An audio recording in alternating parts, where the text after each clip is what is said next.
ए सुन्नियों मुबारक हो आपको। अल्लाह रब्बुल इज़्ज़त ने डॉक्टर मोहम्मद अशरफ आसफ जलाली साहब की सूरत में एक अजीम नेमत हमें अता फरमाई है, जितना शुक्र अदा करें कम है। मैं ये बात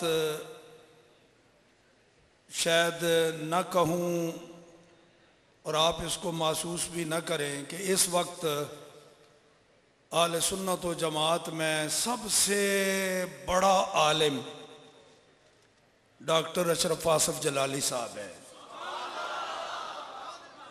ये मैं नहीं कह रहा, इनके असातिज़ा भी मौजूद हैं।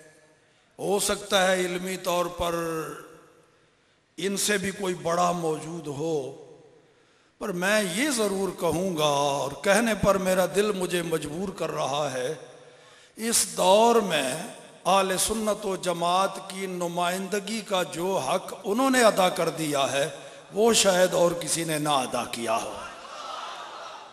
काम के हवाले से उनकी खिदमात बेमिसाल हैं। थोड़ी सी उम्र में इस कदर मेहनत, इतनी जिद्दोजहद, मुल्क भर में बैरून मुल्क आपके खिताबात और खुतबात की सूरत में, आपकी तसानीफ और रसाइल की सूरत में जितनी रहनुमाई आलम इस्लाम को मुहैया हुई है वो एक मुनफरिद मिसाल है। अल्लाह रब्बुल इज़्ज़त उनके अज़ाइम में, मैं कभी उनको मुबारकबाद दूं तो मैं यूं कहा करता हूं, अल्लाह ताला आपकी फतूहात में और ज़्यादा बरकतें अता फरमाए। और कुछ लोग कहते हैं या तो वो तजाहुल आरिफाना करते हैं या हकीकतन सादापन है, वो जाहिल हैं। कहते हैं जी डॉक्टर साहब ने कोई नया अकीदा तौहीद पिछले साल से शुरू किया है, इससे पहले भी तो उलमा मशाइख थे।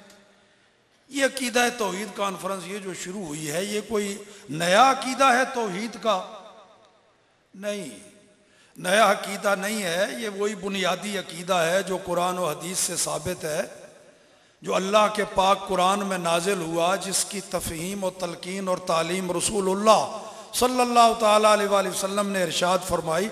अलबत्ता बाद में पिछले कुछ सालों से इस अकीदा पर बदतमीज़ी और गुस्ताखी और तौहीन का गर्दो गुबार उछाला जा रहा था। तो डॉक्टर साहब ने कोई नया अकीदा तौहीद मुतारफ नहीं कराया, उस पर बदअकीदा लोगों की तरफ से जो गर्दो गुबार डाला जा रहा था, उसके असल चेहरे को छुपाया जा रहा था। डॉक्टर साहब ने हिम्मत करके उस गर्दो गुबार को हटा के असल सूरत उस अकीदा तौहीद की जाहिर फरमाई है।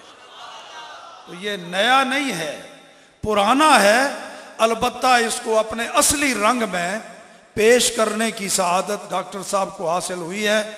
ए सुन्नियों मुबारक हो आपको। अल्लाह रब्बुल इज़्ज़त ने डॉक्टर मोहम्मद अशरफ आसफ जलाली साहब की सूरत में एक अजीम नेमत हमें अता फरमाई है, जितना शुक्र अदा करें कम है। और पिछले चंद सालों से, और मैं ये भी अर्ज़ करूं, डॉक्टर साहब पर ये जो कातलाना हमला हुआ था वो पता है क्यों हुआ? अगर किसी पर कातलाना हमला हो और हो वो कोई सियासी वर्कर, किसी सियासी पार्टी का वो काम कर रहा हो, उस सारे पार्टी वाले उसके पुष्टपनाह और मुआमिन बन जाते हैं और उस पर जो जुल्म हुआ, ज्यादती हुई, उसके खिलाफ उठ खड़े होते हैं। ये हमारी पार्टी का रुकन है। और अगर किसी बिरादरी बेस पर किसी पर ज्यादती हो, हमला हो, तो उसकी सारी बिरादरी उठ खड़ी होती है, जी इस पर हमला हुआ ही इस वास्ते, ये हमारी बिरादरी का फर्द है। तो डॉक्टर साहब पर हमला बिरादरी बेस पर तो नहीं हुआ, सियासी बुनियाद पर नहीं हुआ, मसलकी बुनियाद पर हुआ है। होना ये चाहिए था पूरी दुनिया के सुन्नी और मुसलमान उठ खड़े होते, इन पर हमला मुसलमान होने की वजह से हुआ है, सुन्नी होने की वजह से हुआ है, हम सारे इनके साथ हैं। पर वो रंग जो नज़र आना चाहिए था, अफसोस से कहता हूँ, वो नज़र आया नहीं। तो ख्याल रखें इन बातों का। डॉक्टर साहब अकेले नहीं, अल्हम्दुलिल्लाह आशिकान रसूल की पूरी कुव्वत उनकी पुष्टपनाह है। ये रूहानी शख्सियात, ये मशाइख किराम की रूहानी कुव्वत उनके साथ है और उलमाए किराम की पूरी टीम उनके साथ है, बल्कि पूरे मुसलमानान आलम, मुसलमान कहते ही उसको जो आशिक रसूल हो, पूरी दुनिया के मुसलमान डॉक्टर साहब के हम नवा हैं और उनके पुष्टपनाह हैं। मैं एक दफ़ा फिर अर्ज़ करूँगा, ये जो कुछ डॉक्टर साहब को सादतें नसीब हुई हैं, ये महज अल्लाह का फजल व करम है। ज़ालिका फ़ज़लुल्लाह युती मन यशा, इनके असातिज़ा और इनके पीर व मुर्शिद की दुआ है। ई सआदत वज़ोर बाजू नेस्त ताना बख्शत खुदाए बख्शिंदा, मेरी दिल की दुआ है अल्लाह ताला डॉक्टर साहब को और इनकी सरपरस्ती में इदारा सिरात मुस्तकीम की फतूहात को न सिर्फ ता क़यामत जारी रखे, बल्कि उनमें और ज़्यादा क़ुव्वत अता फरमाए। व आखिर दावाना अनिल हम्दुलिल्लाहि रब्बिल आलमीन।